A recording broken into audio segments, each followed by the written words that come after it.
গাধাকে সৃষ্টি করার পর তাকে বলা হলো সকাল থেকে সন্ধ্যা পর্যন্ত তাকে ক্লান্তিহীন পরিশ্রম করতে হবে, সারা জীবন তাকে পিঠে ভারী বোঝা বইতে হবে, খেতে পাবে শুধু ঘাস, আর তার মাথায় কোনো বুদ্ধি থাকবে না। তার আয়ু হবে 50 বছর। গাধা করজোড়ে সৃষ্টিকর্তাকে বলল, আমি এত বছর বাঁচতে চাই না, আমাকে 20 বছর আয়ু দেওয়া হোক। সৃষ্টিকর্তা সেটাই মঞ্জুর করলেন।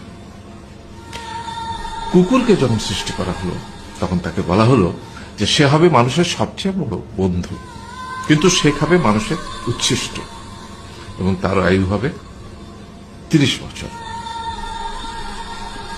কুকুর সৃষ্টিকর্তাকে বলল, আমি এত বছর বাঁচতে চাই না, আমাকে 15 বছর আয়ু দেওয়া হোক। সেটাই মঞ্জুর করা হলো।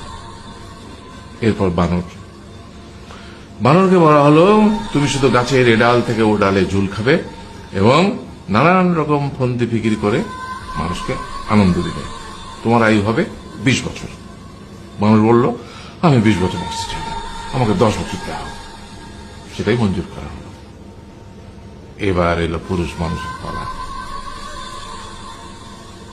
তাকে বলা হলো যে তুমি হলে প্রাণীগুলোর মধ্যে সবচেয়ে বিচক্ষণ এবং বুদ্ধিমান, সেই জন্য তোমাকে প্রাণীদের শিরোমণি করা হলো এবং তোমার আয়ু হবে 20 বছর।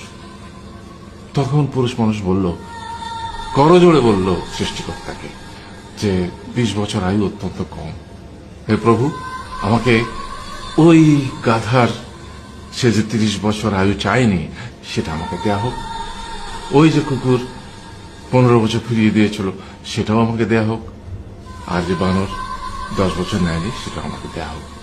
20 বছর অত্যন্ত কম, আমি দীর্ঘদিন বাঁচতে চাই।